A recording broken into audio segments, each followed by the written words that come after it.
নমস্কার, কেমন আছেন সবাই? আশা করছি আপনারা সবাই ভীষণ ভালো আছেন। ঋতুশ্রীর আরও একটা ব্লগে আপনাদেরকে অনেক স্বাগত জানাই। চলুন আজকের ব্লগটা শুরু করা যাক। দেখা হচ্ছে বেশ কিছুদিন পরে। একটুখানি ছুটি কাটিয়ে চলে এসেছিলাম। আসলে তেমনটা নয়, ছেলেকে দিয়ে প্রত্যেকটা দিন একইভাবে কাটানোটা খুব একটা ক্রিটিক্যাল ব্যাপার হয়ে গেছে, জানেন তো। কোনো দিন খুব ভালোভাবে কাজবাজ করে নিতে পারি, আবার কোনো দিন হয়ে ওঠে না।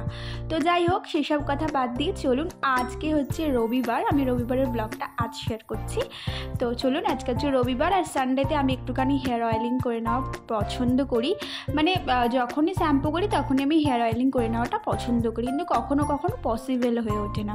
তো এখানে হেয়ার অয়েলটা করে নিলাম, ধরুন ঘর বাড়ির পরিষ্কার করার আগে বা কাজবাজ শুরু করার আগে আমি চুলে তেলটা লাগিয়ে নিই, তাহলে কি অনেকক্ষণ তেলটা চুলের মধ্যে অ্যাবজর্ব হবে। সেই কারণে দেখুন, সকালবেলায় উঠেই আগে যেই কাজগুলো থাকে আমার, বেড পরিষ্কার করা, টুকটাক ঘর বাড়ি ডাস্টিং করা, সেগুলো আমি কিন্তু করে নিচ্ছি।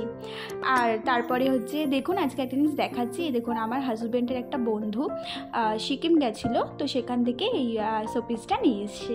খুব কিউট একটা শোপিস। দেখুন, এখানে কিন্তু আমি ঘর বাড়ি পরিষ্কার করার সাথে সাথে দরজাটাও পরিষ্কার করে দিচ্ছি।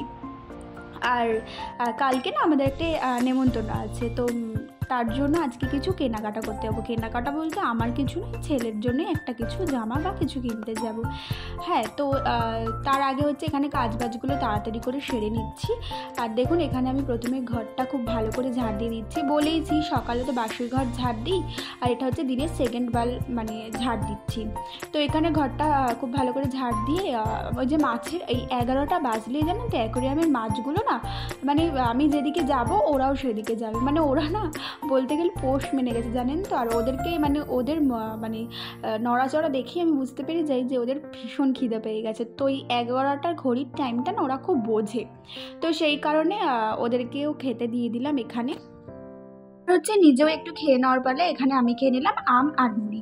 আর একটা কথা বলে রাখি, আজকে হচ্ছে আমার বাপের বাড়িতে আমার দিদা দাদু ওরা সবাই এসছিল। তার জন্য না মা আজকে রান্না করতে বারণ করে দিয়েছিল, আর আমি আমার শাশুড়ির খাবারটাও আমি পাঠিয়ে দিয়েছিলাম। তো দেখো, এখানে দেখাই মা কী কী রান্না করেছে আজকে করেছিল হচ্ছে এখানে শাক ভাজা, আর করেছিল হচ্ছে চিংড়ি মাছ দিয়ে সর্ষে দিয়ে একটা রেসিপি করেছিল, আর এটা হচ্ছে চাটনি। আর দেখো, এটা কি টেম্পটিং দেখতে হয়েছে, আর খেতেও কিন্তু খুব ভালো হয়েছিল। আর এখানে করেছিল হচ্ছে চিকেনের পাতলা ঝোল। ব্যাস এই কটা জিনিসই করেছিল। আর দেখো, আর আমি এখানে সবশেষে চাটনিটা একটা বাটির মধ্যে নিয়ে খেয়ে নিচ্ছি। কে কে আমার মতন করো অবশ্যই কমেন্টে জানিও। আর চলে গেছিলাম তারপর হচ্ছে একটু শপিং মলে, আমাদের বেলঘরিয়াতেই গেছিলাম।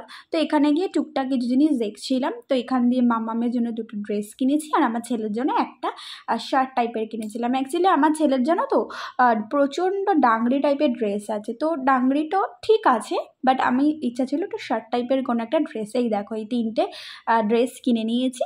কিনে নিয়ে এখানে আমাদের মৌরানি খেয়েছিল আইসক্রিম, তারপরে সবাই মিলে একটু ফুচকা আর চুরমুর খেয়ে নিয়েছিলাম। চলো বন্ধুরা, আজকের ব্লগটা খুব শর্টের মধ্যে, এখানে ছেলের এই বিস্কুট খাওয়া শেষ করলাম আজকের ব্লগটা। কালকে অবশ্যই একটা ব্লগ আসছে। টাটা, বাই বাই, সবাই খুব ভালো থেকো।